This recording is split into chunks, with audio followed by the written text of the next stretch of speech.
Мұндай мектепте оқу әр баланың арманы. Себебі оқимын деген балаға барлық мүмкіндік жасалынған. Бұл жерде зертханалық жұмыстар өткізуге, STEM, робототехника, сонымен қатар бізде түстен кейінгі уақытта қосымша білім беру қолға алынған. Денсаулықтарын жақсарту үшін барлық спорт секциялары өтілуде. Қыздарға тігін тігу, ұлдарға қазіргі кезде өте бір қалып қойып бара жатқан деп айтсақ болады мекен шаруашылық жұмыстары, қолмен ағаш ою, ағаш мүсіндеу жұмыстары, сонымен қатар сурет салу қазіргі, хореография.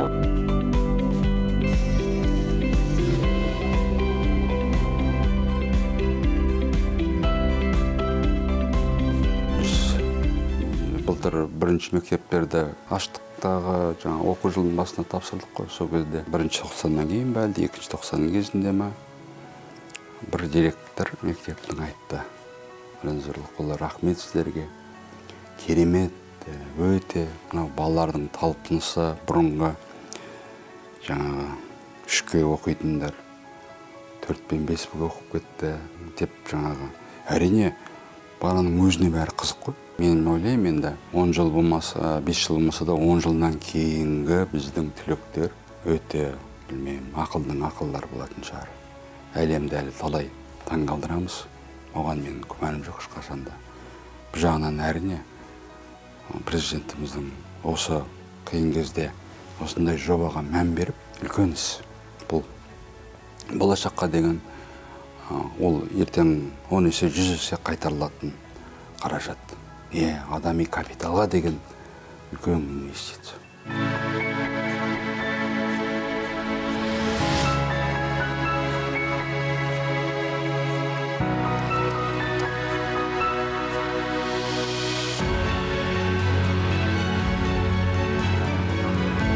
Бұл ауданда көп жастар, көп тұрғын үйлер салынғандықтан оқушы орны тапшылығы көп болған.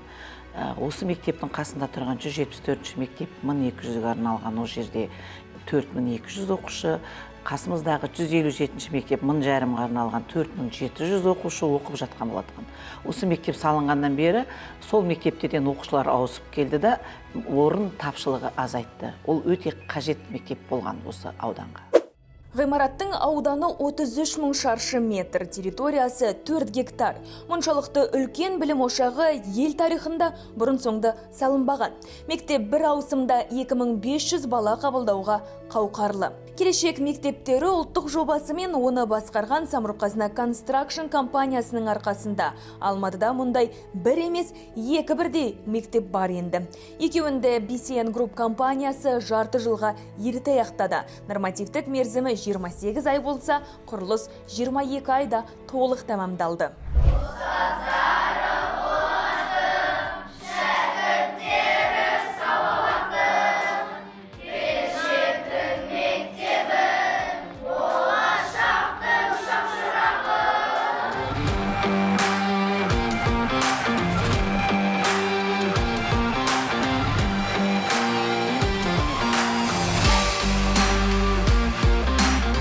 Жалпы ең үлкен мектеп болғанын сеземіз.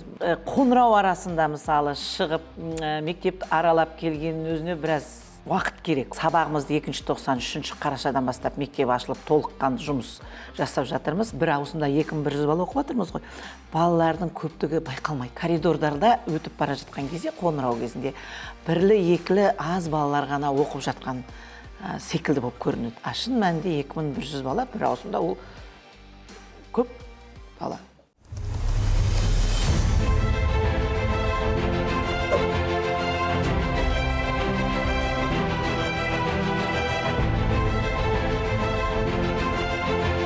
Мынау футболдық алаң. Бұл жерде айтып кететін бір ерекшелігі, осы футбол алаңы, оның ені 60-та 40. Бұл жерде республикалық спартакиада өткізуге болады, және де халықаралық стандарттарға сай осы футбол алаңы барлық жерде бар, барлық мектептер. Бұл мысалы осы жерде тұрған 2000 орындық болса да, бірақ 300 орындықта да тура осындай футбол алаңы бар. Ол деген ауылда болсын, қалада болсын.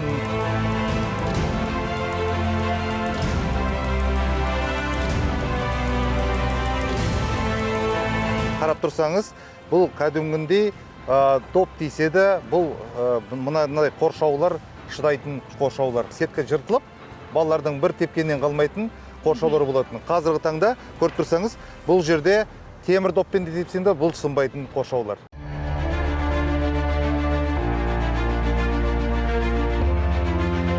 Мектептің алаңында хоккейный кортты орналастырған. Бұл негізі осы хоккейный корттар біздің солтүстік шығыс Қазақстан, орталық Қазақстанда қарастырылған. Хоккей кортын салып, және де оны сыртқы дарбазаға жақындау, кілтке ашып, ауылдың, қаланың балалары келіп, түнде ойнап кетіп, мектепті арламай, кірмей. Яғни тек мектеп үшін ғана емес? Иә, өйткені қоршаған қасындағы аула жерде күні түн ойнау керек. Сонда ғана біздің чемпиондарымыз шығады. Мысалы, Канадада әр ауылда да бар, қаланың ауданын қойғанда. Әрине, олардан фигурист шығады, хоккейстер шығады. Өйткені туасап олар бірінші жүретінен әріні конькиге тұрады. Ол жағдай бар. А бізде қайда жағдай бар? Ол қалай ойнайды? Жағдай. Сондықтан соны енгіздім.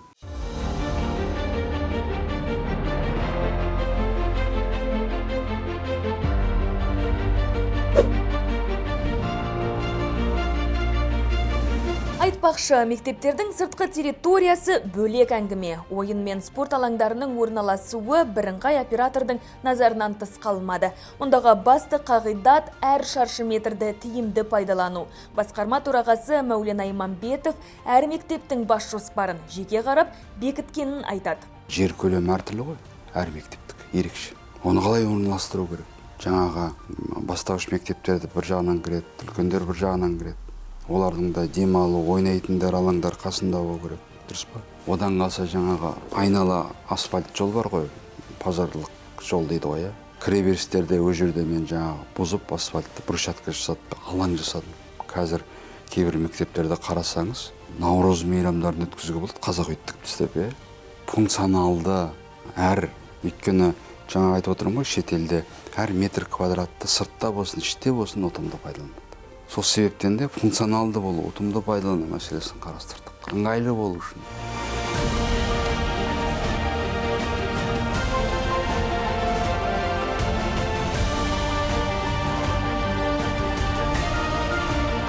Кіреберісте көріп тұрсыздар, бұл жерде скут системасы бар.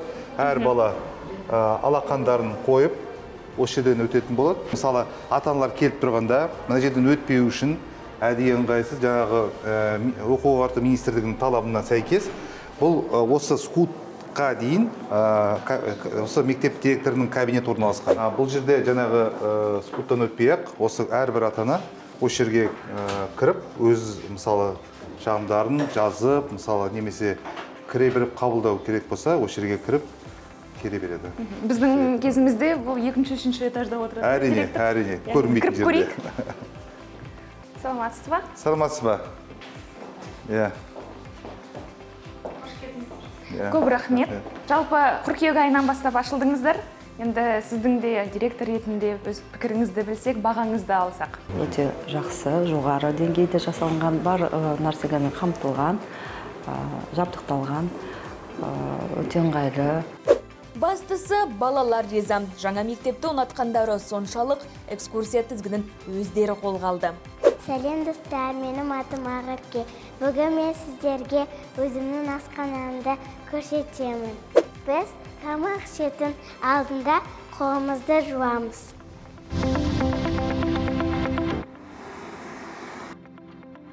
Қолымызды жуып болдық, енді асханаға кірейік.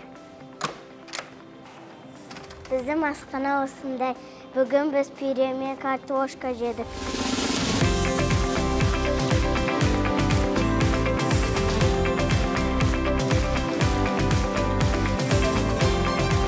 Балалармен екінші сабақта асханаға барамыз. Асханамыз кең, түрлі түсті орындықтар, жарық, барлығы бар. Біздің асханамызда қабырғалар әдемі сурет салынған. Жас балалардың да салмақтары ұлғайып, мысалға, дұрыс тамақтана алмаймыз.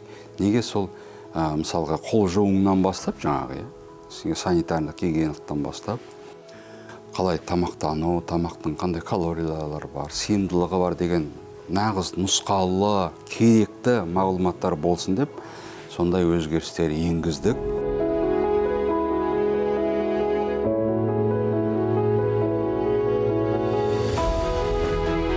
Мүмкіншілікке қарай осы Қазақстанның өндірушілеріне көңіл аудардық. Осы қазір көріп тұрған осы асхананың жабдықтауы барлық өнімдер осы Қазақстанда шығарылған. Ішіне кіруге қазір рұқсат жоқ, бірақ ішінде қарасаңыздар, осы 5 жұлдыздық қонақ үйлердің жабдықтауына ұқсас. Әрине, бұдан да жаман емес. 1000 балаға тамақ дайындаймыз. Күнделікті мына жерде біздің электроплитамыз, осы жерде біз балаларға тамақ дайындаймыз. Барлық қыздардың жұмыс жасауға арналып жасалынған жердің бәрі ыңғайлы. Мына жерде біз балығымызды, тауығымызды мына жақсы заманауи, жақсы печка бар. Мынау осымен жасаймыз. Мына жерде балаларға арналған сковорода тамақ жасағанға. Мына жерде котел бар. Компоттарымызды балаларға қайнатқанға. Жалпы жеке-жеке мында бізде суық цех. Мына жерде бізде айтылады ыстық цех деп. Кулинарный цех. Мына жерде выпечкаларымыздың бәрі осында мында піседі. Мында да жақсы печкамыз бар. Расстойка жасайтын печкалар бар. Бұл жерде пекарлар өздерінше отдельно жеке жұмыс жасайды. Мына жерде біз көкөністерді өңдейміз. Міне қазір қыздар жұмыс істеу барысында көкөністерді өңдеп жатыр. Ертеңгі күнге тамаққа дайындық. Сосын бізде камерный холодильниктер, міне балығымыз бөлек, етіміз бөлек, тауығымыз бөлек, көкөнісіміз бөлек. Мына жерде сүттікі бар міне. Мысалы, бұрын мектептерде кіріп келгенде түстің бары жаңағы сасып кететін. Майысы шығып. Қазір мынау жеделтіші машиналары бар. Бұл жерде өте сондай жақсы қойылған машиналары бар. Өзде осы Қазақстанда шығарылған вентиляционный жаңағы жабдықтауы бар. Оның бәрі осы асхананың иістерін болдырмау үшін осындай орнатылған жетекшілер бар. Жұмыс дегені жұмыс істеп тұрған сезіліп тұрған. Біз әр қазір кітапханадамыз. Кітапхана қорында 700-ден астам кітап бар. Сонымен қатар, егер кітап оқып демалғыларыңыз келсе, арнайы дивандарымыз да бар. Сонымен қатар бізде жобаларды талқылауға, немесе қандай да бір конференция ұйымдастыруға үлкен осындай орнымыз және соған қосуға арналған интерактивті тақтамыз бар. Кейс бар. Бұл жақта бізде әр оқушыға қолдана алатын ноутбуктер бар. Ол ноутбуктерді біз сабақ бойынша қолдана аламыз. Яғни кітап қорында жоқ кітаптарды біз электронды түрде алсақ болады. Ноутбуктер осы жерде отырып әр оқушы өзі жеке қолдана алады. Яғни өздерінің мақсатында. Сонымен қатар ыңғайлылық үшін бізде наушниктер де бар. Яғни жан-жағындағыларға бөгет жасамас үшін. Бұл біздің мектебіміздің мәжіліс залы. Бұл жерде 540 орын бар және үлкен LED экран бар. Ең алғашында бізде LED экран болмаған жобада. Жаңағы проектор. Бұрынғы, ескі, мен бәрін тоқтаттым да, тек қана LED экран дедім. Қазір бәрі керемет. Одан қалса, тек акт залында емес, кіреберістерде жасады. Үлкен мектептерде. Бір емес екеу. Оны біз жобаға қосымша алдық. Дәлізден кейін акт залына кіргенде бірден құлағым тынығып қалады екен, ешқандай шу жоқ, жаңғырық жоқ. Бұл жерде құрылыс материалдардың дыбыс оқшаулағыш материалдар қолданған. Іс-шара өткенде бұл жерде сыртқы оқып жатқан процестерге ешқандай кедергі келтірмеу үшін жасалған нәрсе. Ғана акт зал емес, кәдімгі бір кинотеатр сияқты екен, иә? Әрине.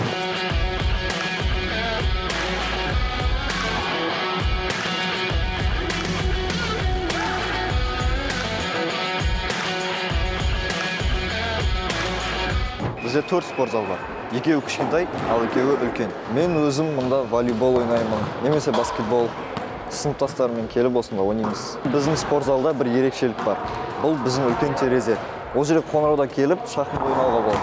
Менің ең өзімнің енді авторлық деп айтуға болады. Спорт залда кірген кезде мен чемпион болды армандаймын. Одан бері шыққан кезде боламын, мен чемпион боламын. Ол деген жаңағы баланы, оқушыны қалайша орыстар зомбируют дейді ғой. Енді бір қарайды, екі қарайды, бір өмірінде бір ойлайды ғой, неге мен чемпион болмасқа? Ол керемет бір рух берген сияқты болады. Қазір барлық мектепте бар.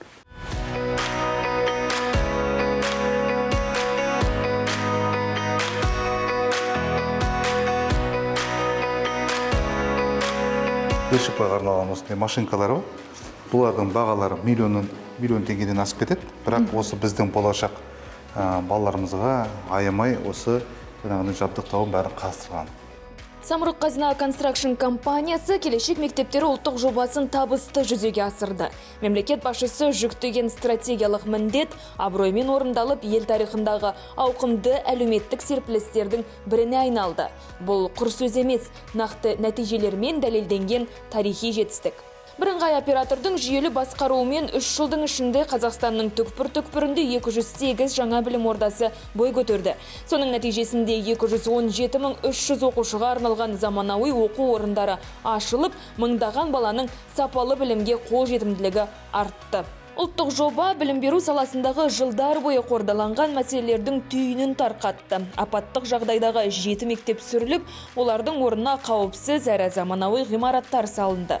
141 мектепте орын тапшылығы толық жойылды. 49 білім ордасында 3 ауысымда оқыту мәселесіне нүкте қойылды. Ауылды, қалалы жерлерді бірдей қамту, бірдей жабдықтау керемет нәрсе. Мысалы, мынау Астананың өзін алғанда көршілес аудандары бар ғой. Талапкер дейді жаңағыда да. Қоянды болсын мысалға. Олар бұрында Астанаға келіп оқиды ғой. Таңертең жаңа қандай қатынас, маятник қатынас дейді. Тіпті қаланың өзінен де.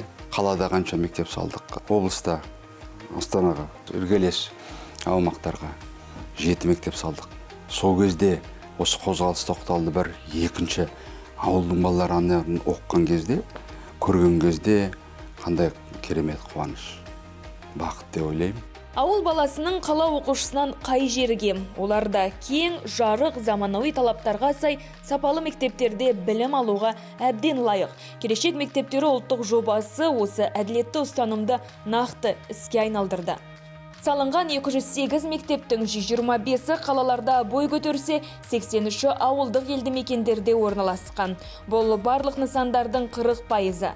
Ең маңыздысы, келешек мектептері еліміздің ең шалғай, ең алыс аймақтарына дейін жетті. Сол мектептердің бірі Қазақстанның шығыс қақпасы. Қытаймен шекарадағы стратегиялық маңызы зор аймақ Жетісу облысы Алакөл ауданына қарасты Достық бекетінде ашылды. Жалпы бұл Достық бекеті Алматы қаласынан 770 шақырым жерде орналасқан. Тарихта да білесіздер, Жоңғар қақпасы деген. Тура Жоңғар қақпасының кіндігі десек болады. Шекарада істейтін қызметкерлер, шекара қызметкерлері, темір жолда істейтін темір жол қызметкерлері жұмыс атқарады. Жалпы біз жаңа айта кеттім ғой, границада тұрғаннан кейін шекарада Қытай мен Қазақстанның қарым-қатынас, товар оборот, басқасы бар, логистикасы бар, сол Достық бекеті арқылы өтеді.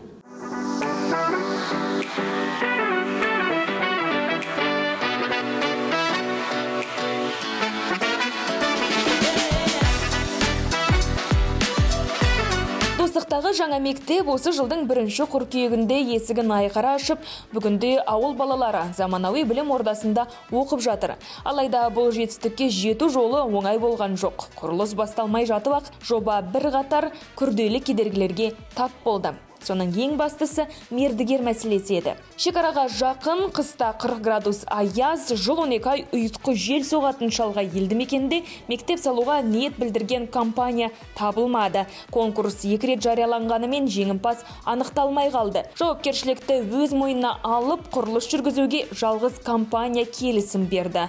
Ол Вент Каркара сервис. Бұл жерде біз тәуекелге бардық. Тәуекелге барып, енді ешкім бармай жатқаннан кейін өзімізде бір жағынан ойладық, Достық өте шалғай ауыл, ол жақтында мектеп балалары, оқушылар бір жақсы мектепте оқыса екен деп алдына барып жергілікті халықпен сөйлесіп, солардың өтінішімен сол жаққа барып жұмысты атқардық. Барлық құрылыс материалдары, құрылыс жабдықтары осы Алматыдан тасылды. Екіншіден, ол жақтың ауа райы толассыз соққан желі, қысы жазы өте қатты жел соғады.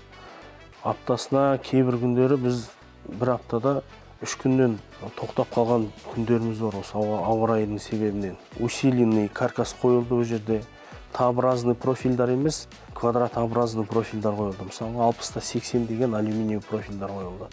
Қасбетін қала 0,7-ші металдан жасаса, біз о жақта 0,8 бен 0,9-ді пайдаландық. Өйткені о жақтың желіне ветровой нагрузка дейді ғой, оған келмеді біздің есеп бойынша, оған болмады. Сондықтан біз соны ауыстыруға тура келді. Трибуна оның бәрі кетті, анықтысанды. Осы ме істеп жатырмыз? Ходты мына жақтан жақындатасыңдар, мына бір жерден, бір көшеден кірмейді. Жоқ, 70-інде солай. Алматы қаласында 350 маркалық бетонның бір кубы 25-26 мың теңгеден сатылды. Достық бекетінде 35 мыңнан басталды.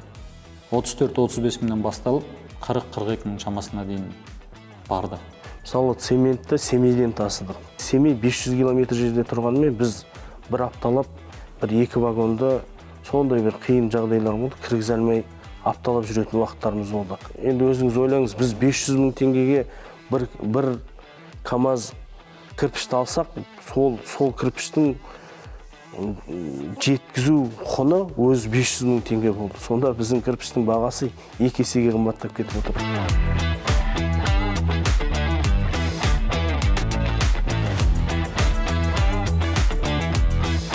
Жұмыскерлерді Алматы облысынан, Алматы қаласынан апардық. Енді жағдай жасалды, біз өзіміз тамақтарын өзіміз беріп отырдық. Құрылыстың басында ұйымдастырдық. Жататын жерлерін сол жерде үйлерді жалдап бердік, квартираларды жалдап бердік.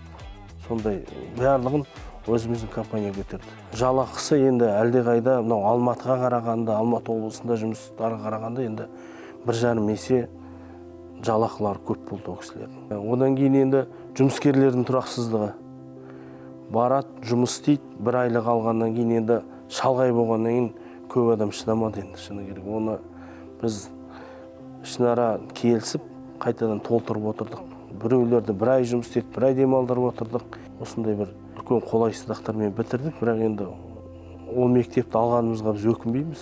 Білім ошағы небәрі 12 айдың ішінде бой көтерді. Бұл кәсіби табандылық пен жауапкершіліктің айқын көрінісі. Нағыз ерлік деуге әбден лайық. Барлық жауапты тараптардың бір мақсатқа жұмылған үйлесімді еңбегінің жемісі. Ең бастысы, ел риза, ауыл балаларының жүзінде қуаныш. Ең бір үлкен сезім, үлкен қариялардың, аналарымыздың, апа, әже, аталарымыздың келіп қолыңды қысып, рахметін айтқан кезде, ол қиындық артта қалып, еңсерілгеннен ұмытылады екен негізі. Ең бір өте қуанышты нәрсе, сол саған келіп алғысын айтқан кездегі сезім, ол басқа сезім.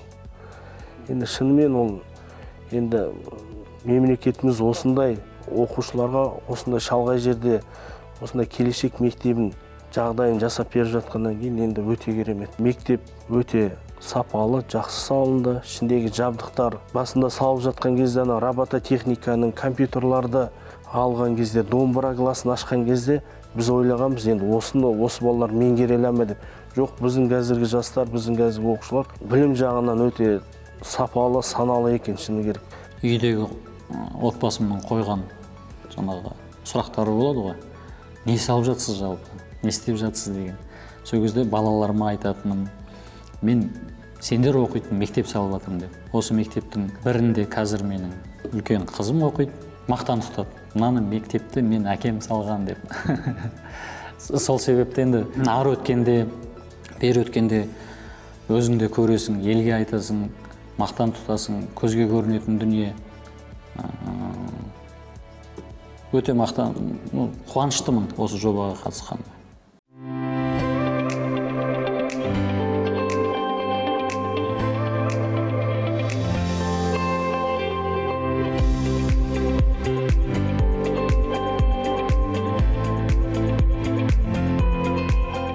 Келешек мектептері ұлттық жобасы Сексеуіл кентінде де өз нәтижесін берді. Қызылорда қаласынан 500 шақырым қашықтықта орналасқан, халқы 10 мыңнан асатын бұл елді мекен жаңа мектеп қажет етті. Алайда алыс қашықтық пен күрделі логистика мұнда да мердігерді анықтауда кедергі болғаны рас. Соған қарамастан Техаснаска Ремсервис компаниясы нысанды мектеп мерзімінен бұрын салып, осы жылдың 25 тамызында оқу жылы қарсаңында мектеп есігін айқара ашты. Мұндай мысалдар баршылық. Картадан келешек мектептері салынған ең шалғай елді мекендерді көруге болады. Бұл ұлттық жобаның географиясы қаншалықты кең екенін айқын дәлелдейді. Бұл әрине толық тізім емес.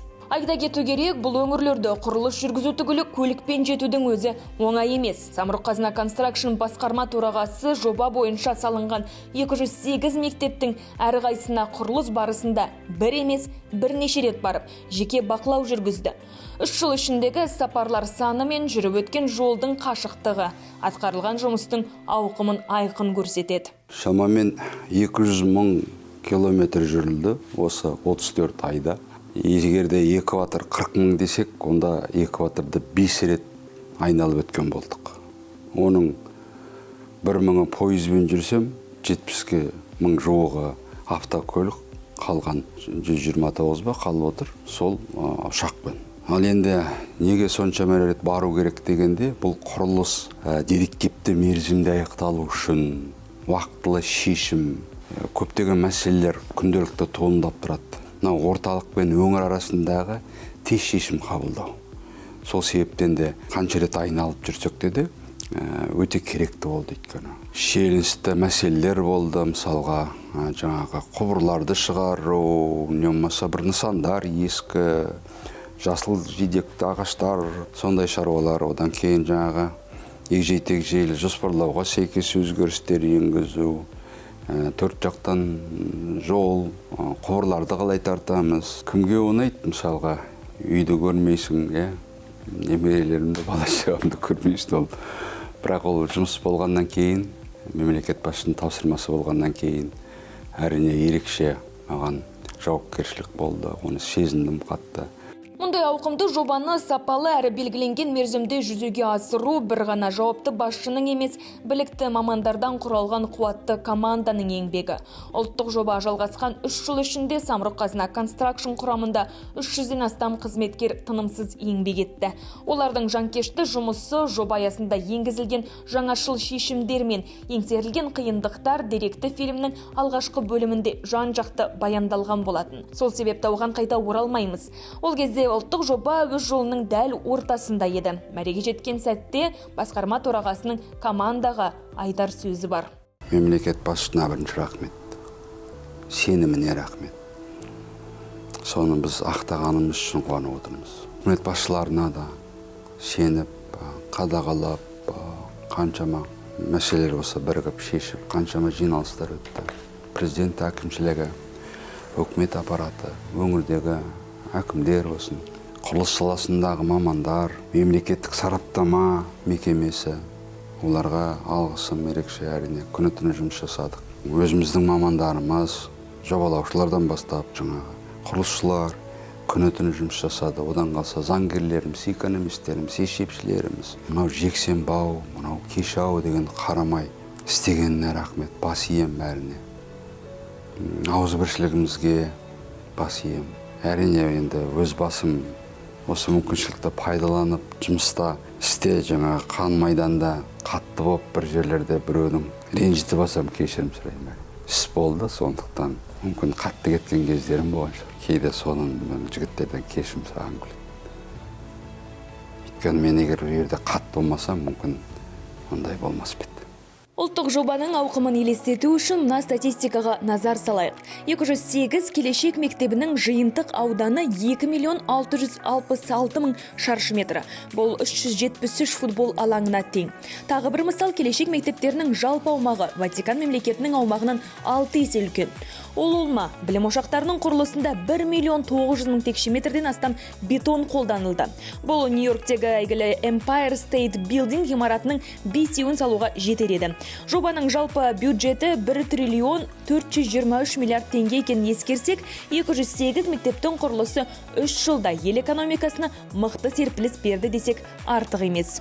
Дело в том, что когда для строительства инфраструктуры привлекается компания, она не только оказывает сама услуги, она, разумеется, закупает уже казахстанское содержание, она пользуется услугами других компаний, субподрядчиков, поставщиков, как было упомянуто, и мебели, и строительных материалов. И совокупный эффект, если все суммировать, равняется 120% от потраченной суммы. И это дает большой плюс для развития отечественного товаропроизводства. Это налоговые поступления в том либо ином регионе, это увеличение рабочих мест и это модернизация самого производства. Потому что, учитывая, что бюджетные средства и колоссальный объем финансов выделилось по всему Казахстану, у нас была задача именно максимально вовлечь отечественных товаропроизводителей. Отандық тауар өндірушілерді қолдау президент пен үкімет жүктеген маңызды міндеттердің бірі. Ұлттық жоба аясында бұл талап Самұрық-Қазына Construction тарапынан толық әрі бұлжытпай орындалды.